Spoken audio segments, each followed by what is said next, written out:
श्री गणेशाय नमः। वर्णानामर्थसंघानां रसानां छन्दसामपि मंगलानां च कर्तारो वन्दे वाणी विनायको।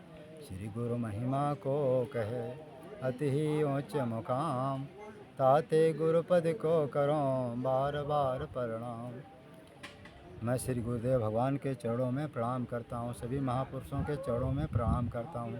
अपने गुरुदेव परमहंस श्री के स्वर्णतारी परमहंस श्री गंगा रामदास जी के चरणों में प्रणाम करता हूँ। अपने दादा गुरु श्री परमहंस श्री राम मंगलदास जी महाराज जी के चरणों में प्रणाम करता हूँ। मुझे आशीर्वाद दीजिए।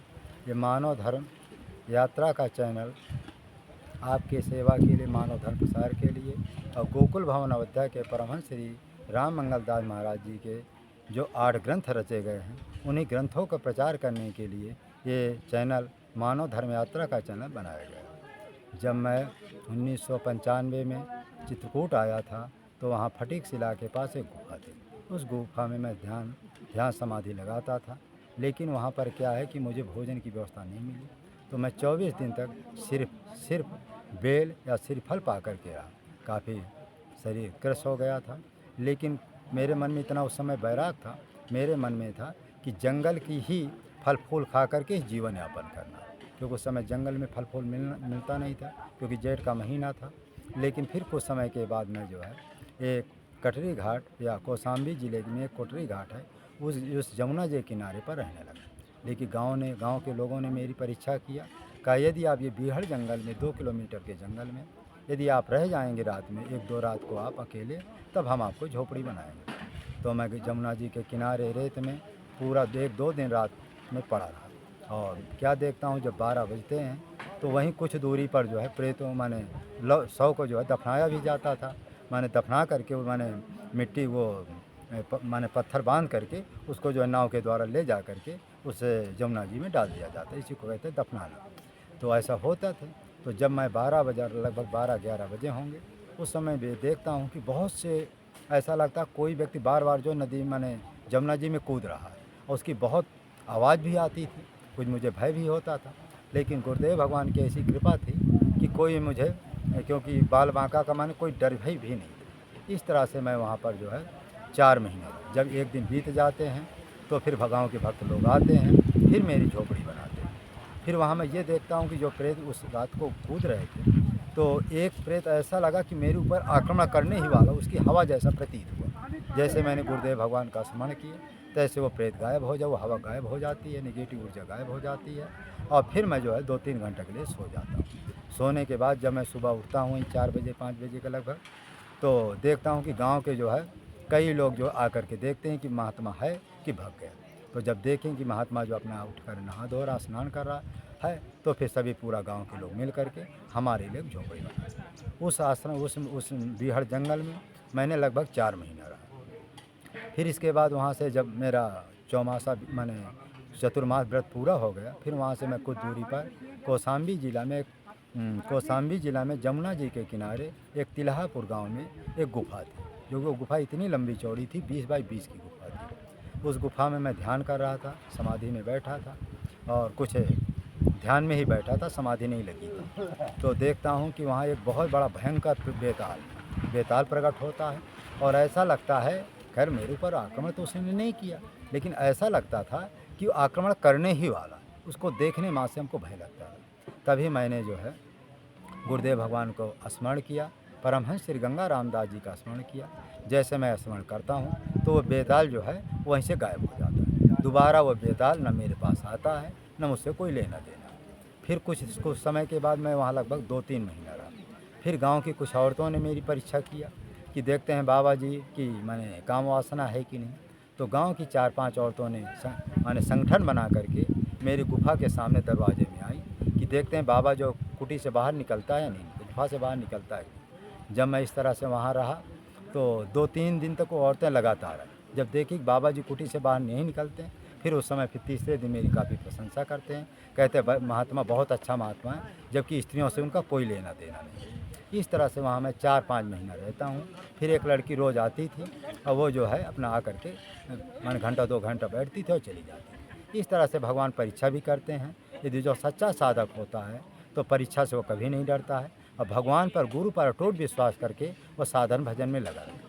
और जो शरणागत भक्त होते, जो भगवान के प्रति समर्पित भाव होते हैं, ऐसे भक्तों के ऊपर जो है माया अपना प्रभाव नहीं डालती, क्योंकि उसमें लिखा है माया भगत सुनो तुम दो, नारी वर्ग जाने नारी वर्ग जाने सबको। जो माया और भक्ति दोनों जो है नारी वर्ग है। हम लोग जो है भक्ति मार्ग के पथिक हैं, तो इसलिए जो भक्ति मार्ग का जो पथिक होता है, समर्पित भक्त होता है, उसके ऊपर जो है नारी या काम अपना प्रभाव नहीं दिखाते। और जो अहंकारी प्रवृत्ति के होते, अहंकार पूर्वक हो, ज्ञानी होते, उन पर वो अपना काम जो है या माया जो है अपना प्रभाव दिखा देती है। गुरुदेव भगवान परमहंस श्री गंगा रामदास जी का कहना है कि महात्मा को हमेशा जो है माया से दूर रहना चाहिए। जो महात्मा माया से दूर नहीं रहता है, माया उसको अपने चपेट में ले लेती है। इसलिए जो जवान महात्मा है, नवयुवक महात्मा है, वो हमेशा जंगल में रहें, एकांत में रहें या अपने गुरुजनों के पास रहें। ऐसी जगह पर न रहें जहाँ पर उसको ज़्यादा विघ्न बाधा हो या माया का अपना प्रभाव हो, क्योंकि हमेशा जो है काम, क्रोध, लोभ, मोह, अहंकार, ये 5 जो है हर साधक की माने दुश्मन है। इसलिए काम का अर्थ होता है कि अपनी पत्नी को छोड़ करके पर पत्नी का जो है मन से स्मरण न करना, ये माने काम को जीतना है। क्रोध का मतलब है कि अंतर माने अंदर भाव से किसी भी व्यक्ति के प्रति क्रोध ना करें। जैसे अपने बच्चे को डांटना या मास्टर अपने बच्चों को पीटता है पढ़ाई के लिए, इसको क्रोध नहीं करती। ये तो शिक्षा के निमित्त की पीटा जाता है, इसको क्रोध नहीं कहते। ये तो दूसरे के कल्याण के निमित्त जब क्रोध किया जाता है तो क्रोध नहीं माना जाता है, वो धर्म में आता है। लोभ का मतलब है कि यदि ईमानदारी से हम कोई कमाई करते हैं या नौकरी पेशा करते हैं, उस ईमानदारी से जो कुछ हमको प्राप्त होता है, उस पैसा के बल पर हम जो है भगवान की जो है या संतों की सेवा करते हैं, इसको भी लोभ नहीं कहते। क्योंकि भाई नौकरी करता है या खेती करता है, उस पैसा से मिलता है तो अपना भी गुजारा करते हैं, साधु महात्माओं को भी खिलाता है, इसको भी लोभ नहीं कहते हैं। काम, क्रोध, लोभ, मोह का मतलब होते हैं अपने बच्चों को जो ईमानदारी की कमाई से मिले, उस ईमानदारी की कमाई से अपने बच्चों को खिलाना पिलाना चाहिए, अच्छा से अच्छा पढ़ाना लिखाना चाहिए, और किसी बेईमानी की कमाई से न इकट्ठा करना चाहिए और न बाल बच्चों के लिए 10 जन्म के लिए संग्रह करना चाहिए। जो अपने बच्चों को 10 जन्म के लिए संग्रह करते हैं बेईमानी की कमाई करके, उन लोगों के बच्चे कभी जीवन में सुखी नहीं होते। इसलिए हर व्यक्ति का कर्तव्य है कि जितना हमको ईमानदारी से कमाई से मिल जाए, उतने बाल बच्चों की सेवा करें। और वो जो है इसको मोह नहीं कहते। अहंकार का मतलब है भगवान के प्रति अहंकार रखना कोई बुरा नहीं है। हम अपने गुरुदेव जी के दास हैं, हम अपने भगवान के भक्त हैं। ऐसा अहंकार रखना अहंकार नहीं है, ये भक्ति का सूचक है। अहंकार उसे कहते हैं जिसको अपने धन का अहंकार हो जाए, अपने बल का अहंकार हो जाए, और अपने बल का अहंकार हो जाए, अपने जो है माने परिवार का अहंकार हो जाए। धन मद, बल मद, रूप मद, विद्या मदे चार, भव सागर के डार में देत हैं पकड़ के डार। ऐसा जो अहंकार होता है वो कहते हैं अहंकारी। परमहंस श्री गंगा रामदास जी कहते हैं भगवान अहंकार ही खाते हैं, इसलिए व्यक्ति को अहंकार से शून्य होना चाहिए। इस तरह से ये जो है हमेशा दूर रहना। इस तरह से हम उस गुफा में या 4 माने जो लंबी चौड़ी गुफा थी, हमने वहाँ पर 2-3 महीना बिताया। फिर वहाँ एक महात्मा आते हैं, वो जो चंद्रायन व्रत करते। उनका चंद्रायन व्रत का मतलब था कि माने 24 घंटा में 8 जो है आंवला के बराबर खोआ का लड्डू बनाकर वो 24 घंटा में एक बार पाते थे। इस तरह से उनका जो व्रत जो है काफ़ी समय तक, 1 महीना तक जैसे चंद्रमा जो है माने 8 त्रिक 24 माने 240 ग्रास उनको 1 महीना में लेना, तो इस तरह से 8 ग्रास डेली पाते थे। इस तरह से उन्होंने एक चंद्रायन व्रत किया। इसके बाद जब मैंने गुरुद्वारा में पहुँचा, मैंने वहाँ के बाद जो है तो गुरुद्वारा में जब श्री महाराज जी परमहंस श्री गंगा रामदास जी में पहुँचता हूँ कि परमहंस श्री गंगा रामदास जी जब पहुँचता हूँ कि महाराज जी एक महात्मा जी थे, वो चंद्रायन व्रत रह रहे थे, और मैं जो है न एकादशी व्रत रहता हूँ और न चंद्रायन व्रत रहता हूँ। तो परमहंस श्री गंगा रामदास जी ने कहा कि देखो, चंद्रायन व्रत और एकादशी व्रत जो है उन लोगों के लिए है जिनका मन एकाग्र है। कहते जप तप व्रत मख या उदान, कहते जिसका जप राम नाम में, जप में और मख में, दान में जो है पूर्ण रूप से जिसकी निष्ठा मन एकाग्र है, वो एकादशी रहे और चाहे न रहे उसके लिए 24 घंटा एकादशी रहे। तो उन्होंने परमहंस श्री गंगा रामदास जी ने कहा कि तुम तो हमेशा एकादशी रहते हो। फिर एक बार मैंने कहा, महात्मा जी का दृष्टांत दिया कि महाराज जी वो तो रोज़ चंद्रायन व्रत रहते हैं। कहा है वो तो ठीक है, महीना में 1 ही बार रहेंगे, महीना में माने 30 दिन ही रहे, तुम्हारा हमेशा जो चंद्रायन व्रत रहता है। तो मैंने मन में उत्पन्न हुआ कि मेरे पास न कोई ऐसी शक्ति है, न कोई ऐसी चमत्कार है, महाराज जी ऐसी प्रशंसा क्यों कर रहे थे। तो फिर मैंने कहा महाराज जी मेरे पास ना कोई ख़ास भेष है, अब पागल की तरह फक्कड़ की तरह मैं रहता हूँ, लेकिन आप कह रहे हैं कि फिर महाराज जी ने कहा कि तेरे जैसा महात्मा लाखों में मिलेगा। फिर भी मेरे समझ में नहीं आया कि ऐसा कैसे हुआ। अब मेरे समझ में आ रहा है कि महाराज जी उस समय ऐसा क्यों कहते थे, क्योंकि महाराज जी हमेशा कहा करते थे कि तेरे जैसा भाग्य किसी। फिर ये भी कहा करते थे तू पूर्व जन्म हमारे साथ रहा है। तो जब मैंने 10-15 दिन पहले समाधि में देखा कि अपने पूर्व जन्म का माने द्वापर युग का जो है अपना माने अवतार देखा, तब मुझको विश्वास हो गया कि परमहंस श्री गंगा रामदास जी साक्षात श्री कृष्ण भगवान के अवतार हैं और मैं उन्हीं का जो है एक दास के रूप में या सखा के रूप में मैं उन्हीं के साथ रहता था। उन्हीं के साथ द्वापर में भी रहा, माने गोकुल भवन में भी रहा, माने गोकुल भवन में रहा, और फिर जो है वृंदावन में भी उन्हीं के साथ रहा, फिर मथुरा में भी उन्हीं के साथ रहा, फिर द्वारिकापुरी में भी साथ में। केवल महाभारत को छोड़ करके माने भगवान श्री कृष्ण के साथ जो है हर युद्ध में मैंने उनका साथ दिया। इस तरह से जब मैं अपने माने हनुमान जी की कृपा से, हनुमान जी के संकेत के मात्र से हमको ये जो है अपना पूर्व जन्म का ज्ञान हुआ, तब हमको पता चल गया कि परमहंस श्री गंगा रामदास जी साक्षात कृष्ण भगवान जी के अवतार। फिर मैं इस तरह से जब वापस आया कुछ दिनों के बाद इस तरह से रहा मैं, तो फिर महाराज जी के बारे में अब जानकारी मुझे हो गई कि महाराज जी हमको क्यों कहते थे कि तेरे जैसा लाखों में कोई महात्मा मिला। इसलिए कहते थे कि तुम, जब ये हमको पता हो गया कि महाराज जी साक्षात कृष्ण भगवान जी के अवतार हैं, हम पूर्व जन्म में महाराज जी के संग रहे हैं, द्वापर में ग्वाल बाल हैं, तो अब तो वास्तविक सत्य बात है कि हमारे जैसा भाग शायद किसी को हो। ये भी जो कहते थे कि तू पूर्व जन्म हमारे साथ रहा, अब ये भी उसका माने वो पोल खुल गई कि हम भी महाराज जी के साथ रहें। इससे भी एक स्पष्ट होता है कि पूर्व जन्म का विशेष माने महाराज जी कृपा पात्र थे। इस कारण से भी हमको अपने भविष्य के बारे में जानकारी हो गई। तो अब हम जो लोगों से कहते हैं कि मानव धर्म क्या है, अच्छा मानव धर्म आया कैसे। एक बार परमहंस श्री गंगा रामदास जी समाधि में बैठे हुए थे। समाधि में बैठे बैठे जो है वो सीधे जो है पाताल लोक चले जाते हैं। पाताल लोक में क्या देखते हैं कि शेष भगवान पृथ्वी को अपने सिर में रखे हुए हैं, और जब परमहंस श्री गंगा रामदास जी शेष भगवान के सामने पहुंचते हैं, कहते हैं ऐसा करो, वो शेष भगवान जी कुछ समय के लिए पृथ्वी हमारे सिर में रख दो और तुम थोड़ा रेस्ट ले लो। लेकिन शेष भगवान ने कहा कि देखो सभी महापुरुष आते हैं और संत लोग आते हैं, भ्रमण करके चले जाते हैं, तुम भी घूमो टहलो चले जाओ। तो परमहंस श्री गंगा रामदास जी ने कहा नहीं, कुछ समय के लिए आपको ये पृथ्वी को हमारे सिर में रखना ही पड़ेगा और आपको रेस्ट लेना ही पड़ेगा। तो शेष भगवान जी खुनसा करके वो पृथ्वी को परमहंस श्री गंगा रामदास जी के सिर में रख देते हैं, और जैसे परमहंस श्री गंगा रामदास जी के सिर में वो पृथ्वी रखी जाती है, तो महाराज जी कह रहे थे ऐसा दर्द हुआ, ऐसा लगता कि 1000 किलोमीटर का जो है 1000 किलोग्राम का कोई हमारे ऊपर कोई पत्थर रख दिया हो। तो महाराज जी जैसे ऐसा माने अपने को जो है शरीर के अंदर ऐसे पीड़ा समझ में आई, तभी महाराज जी कहते उसी समय साक्षात जो है विष्णु भगवान प्रकट होते हैं और कहते हैं कि भाई तुम में और हम में क्या अंतर है, तुम भी हमारे ही अवतार हो और हम तो शेष माने तुम भी विष्णु भगवान के अवतार हो और हम भी जो है साक्षात विष्णु भगवान हैं। आज से हम तुमको सारी शक्ति देते हैं, माने आध्यात्मिक शक्ति देते हैं, और ये भी शक्ति देते हैं कि संसार में किसी व्यक्ति के ऊपर जैसी तुम चाहो कृपा कर सकते, जिसको जो कुछ चाहो सो दे सकते हो। हमेशा महाराज जी ये भी कहा करते थे कि जिसको चाहे मुक्ति दे दे, जिसको चाहे देवता बना दे, और जिसको चाहे जो कुछ चाहे सो दे दे, ऐसा महाराज जी हमेशा कहे। और ये भी कहा करते थे, जो जिला गाजीपुर के जो गंगा आश्रम में जो इस समय आश्रम है, उसमें महाराज जी हमेशा कहते थे कि जो इस आश्रम में आएगा और आ रहा है वो किसी भाव से आओ, किसी कामना से आओ, यदि उसकी कामना ना पूरी होगी, कौन कहेगा इस आश्रम में कोई सिद्ध महापुरुष रहे। तो महाराज जी कहा करते थे कि कोई किसी कामना से आए, उसको वहाँ कामना पूरी होती थी। जैसे 2-3 दृष्टांत हम दिखाते हैं। एक बार जो है एक भक्त जो है धन की इच्छा से आया कि हमको महाराज जी को धन देंगे, तो भगवान महाराज जी परमहंस श्री गंगा रामदास जी ऐसी रूपरेखा बना दिए, उसके अंदर ऐसी पेड़ा भर दिए कि जो दान पेट का थी पूरी दान पेट का ही उठा ले गए, जो उसमें 10, 20, 25, 50 हज़ार रुपया थे। दूसरा व्यक्ति था, एक व्यक्ति आया, उसके मन में था कि महाराज जी प्रार्थना करेंगे हमको एक स्त्री मिल जाएगी। तो जैसे औरत ने प्रार्थना किया महाराज जी कि हमारा पेट भर रहा है, हमको पति चाहिए। तो महाराज जी जो मानव धर्म के लोगों को बुलाया कि देखो भैया ये औरत आई, इसको कोई मिल जाए तो इसके साथ इसका जो है माने विवाह या थोड़ा संपर्क करा दो, जिससे इसकी कामना पूरी हो जाए, नहीं तो वो कई जगह भटकेगी, ज़्यादा पाप भी करेगी। तो मानव धर्म के लोग आए, उसका नाम था राम जी, वहाँ के अध्यक्ष थे मानव धर्म के, उनको बुलाया गया।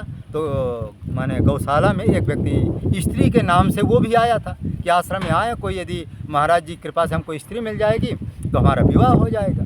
तो जैसे वो राम जी वहाँ पर गए कि भैया किसी को विवाह करना हो तो एक स्त्री आई है, वो भी 50 बरस की थी, वो भी 50 बरस का था। तो दोनों से राम जी बुला करके दोनों का विवाह करा देते, माला डलवा देते, अपने घर चले जाते। इस तरह से आश्रम में कोई की यदि चप्पल चोरी के लिया ऐसी व्यवस्था कर देते, जूता चप्पल भी मिल जाता था। माने यदि कोई कोर्ट कचहरी के नाम से आता तो उसको जो है महाराज जी वकील भी दिला देते। माने कोई किसी कामना से आ जाए। कई लोग, एक व्यक्ति आया था, मर गया था, उस एक औरत थी, 2 दिन हो गए मर गई थी। तो कुछ लोगों ने कहा कि महाराज जी के पास ले जाते हैं, शायद जिला ही दे महाराज जी। तो महाराज जी के पास रात का समय था, 10 बज गए थे। महाराज जी के सामने उसको रख दिया गया, महाराज जी के कुटी के सामने। और जब पता चला महाराज जी को एक मरी हुई औरत आई है, तो महाराज जी जो व्यक्ति लाया था उसको पहले डांटे और कहें कि ये बताओ तुमको इस तरह नहीं लाना चाहिए, लेकिन अब चलो ठीक है, भक्त हो, अब तुम्हारी जो है माने वचन की पूर्ति करने के लिए अब तो हमको इसको जिलाना ही पड़ेगा। तो महाराज जी कहें कि जा करके जड़ी ले आओ। कोई झूठ मूठ को जड़ी बता दिए और वो गया तो नहीं पाया। तो महाराज जी झूठ मूठ को नहीं, तमाम जड़ी होती कहीं खोद तोड़ ताड़ के ले आए और उसको जो है गादी से माने मसल कर उस औरत को पिला देते। 2 दिन की मरी हुई थी। तो जैसे पिला दिए और तो उसके कुछ तो हल्का सा माने उसका सांस निकलने लगी, चलने लगी। फिर देखते हैं कि फिर कहते इसके ऊपर पानी डाला जाए। फिर 50 माने बाल्टी उसके ऊपर पानी डाला गया, लगता है उसको सर्प काटे था। फिर वो औरत जीवित हो जाती है और जीवित होने के बाद भोजन खाती पीती है और फिर वो जो है अपने यहाँ जो है अपने घर परिवार को चली जाती। इस तरह से आश्रम में नाना प्रकार के जो चमत्कार होते रहते थे। एक बार मैंने देखा कि आश्रम में जो है एक जो है काली माता जी 2 महीना आश्रम में रही और उसमें देखते हैं कि काली माता जी माने नग्न भेष में थी। तो वो जो विनोद दास नाम के महात्मा थे, वो कहते थे कि वो न स्त्री समझ में आती थी, पुरुष न समझ, कभी जीभ भी लंबी चौड़ी निकाल लिया करती थी और जो रात में इतना भयानक रूप धारण कर लेती थी, लोग जो है उसको देख करके डरते थे। तो एक दिन क्या हुआ कि वो जो है काली माता जी एक जो है मटर का वृक्ष था, मटर के पौधे लगे हुए थे, उसमें बाली एक भी नहीं थी, छोटी छोटी बाली थी और सारे जो मटर के पौधे को उखाड़ रही थी। तो वो जो विनोद दास जी वहाँ गए, कहें मैया से कहें कि मैया ऐसा ना करो, अभी कच्चे हैं, इसमें कोई एक भी बाली भी नहीं है और क्यों ऐसा कर रहे हैं। और महाराज जी के पास वो महात्मा जब गया तो महाराज जी ने कहा माता जी से प्रार्थना करना जी से क्या ऐसा गलत ना करें। तो 2-3 मुट्ठी उखाड़े थे। तो जैसे महाराज जी का नाम लेकर वो महात्मा गए तो वो उखाड़ना बंद करके फिर कुटी चली। फिर क्या देखते हैं, जितने उखाड़ कर माने वो मटर के पौधे उखाड़े थे, महाराज जी के पास जैसे ही रखे बड़ी बड़ी बाली जो है उसमें अपने आप प्रकट हो गई। ये भी एक प्रमाण होता है कि वो काली माता साक्षात काली माता जी। और ये भी कहा करते थे वो विनोद दास, वो कभी कभी ये कहा करते यदि मैं अपना असली रूप दिखा दूंगा तुम भयभीत हो जाओगे। तो इस तरह से काली माता भी हमारे आश्रम में 2 महीना रहकर महाराज जी को दर्शन दिए। क्यों दर्शन देते थे कि महाराज जी साक्षात कर्ण भगवान जी के अवतार थे। जो साक्षात परमात्मा के जो अवतार आते हैं, जैसे स्वामी रामानंद जी आए, उनके सामने तमाम देवी देवता भेष बदल कर आते थे। उसी तरह महाराज जी के यहाँ विशेषकर जो है 10-20 2-4 महात्मा, सिद्ध महात्मा, फक्कड़ महात्मा वहाँ आते जाते थे। कई महात्माओं को हम स्वयं बता सकते। एक छेदी बाबा नाम के महात्मा थे, सिद्ध महात्मा थे। वो क्या करते, जिसके ऊपर हाथ रख देते थे उसी की कामना पूरी हो जाती थी। तो कुछ दिनों तक वो महाराज जी के पास कोई जाता ही नहीं था और उन्हीं के पास जाकर लोग अपनी कामना पूरी कर लेते थे। और एक दिन क्या हुआ कि वो महात्मा जी कुछ औरतें जो पैर दाब रही थी, पैर दाबते दाबते ऊपर तक पहुंच गई। महाराज जी ने देख लिया और फिर महाराज जी ने उस छेदी बाबा जी को डांटे कि यहाँ से इसको भगाओ। फिर वो वहाँ से भगा दिया जाता है। फिर जो पूरे शहर का घोड़ पड़ता है जिसको कहते हैं कचड़ा, वहीं पर जाकर वो बैठ जाते हैं। और जब बैठते हैं तो देखते हैं कि कुछ लोग उनके पास आते, कहते बाबा कौन सा नंबर खुलेगा। तो सिद्ध महात्मा से बता दिए कि आज ये नंबर खुलेगा। तो जब नंबर जानकारी हो जाती तो वहाँ जिस नंबर को वो बताते वही नंबर खुल जाता है। तो धीमे धीमे 15 दिन के अंदर भयंकर भीड़ लगने लगी। और जब भीड़ लगने लगी तो लोगों को पता चला कि अब क्या, वहाँ पर डीएम आने लगे। डीएम का आदेश हुआ कि हम दर्शन करने जाएंगे। अब जहाँ डीएम जाएगा वहाँ कचरा तो नहीं रहेगा, पूरा कचरा को साफ़ किया जाता है और कचरा साफ़ करके मिट्टी डाल करके गोबर डाल कर उसको लीपा जाता है। जब लीपने के बाद जब डीएम जाते हैं और तो वहाँ बड़े बड़े उसके अधिकारी डीएम एसपी सभी लोग जाते हैं। और जब वहाँ जाते हैं तो फिर किसी ने बताया महाराज जी आपके जो शिष्य हैं उसके पास तो डीएम कलेक्टर कप्तान सभी जा रहे हैं। तो महाराज जी ने कहा कि ये बताओ, उससे कह देना कि दुनिया तुम्हारे एक बलवा नोच लेगी। तो लोगों ने कहा कि फिर किसी ने पूछा महाराज जी बाल नोचने का प्रमाण क्या है।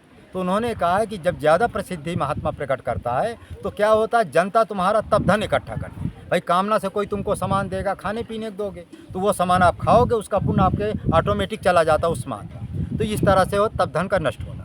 एक बार जो है हमारे जो दादा गुरु जी थे, परमहंस श्री राम मंगल दास जी थे, वो भी इसी तरह का चमत्कार दिखाते थे, अपने योग बल पर, अपनी सिद्धि के बल पर, और जड़ी बूटी ऊपर लोगों को ठीक करते थे। इस तरह साधन भजन को उनको समय भी नहीं मिलता था। इस तरह से क्या हुआ कि बहुत समय के बाद जो है परमहंस, उनके जो गुरु जी थे परमहंस बेनी माधव जी, उनको प्रकट होना पड़ा।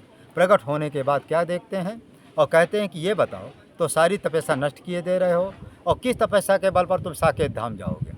तो उन्होंने कहा कि देखो, जो अपने कर्म का फल भोग रहे हैं उनको भोगने दो, तुम उनको पूजा पाठ दिखा दो, जिनका तुम्हारे पर श्रद्धा भक्ति रहेगा उसका कार्य भगवान स्वयं पूरा कर देंगे।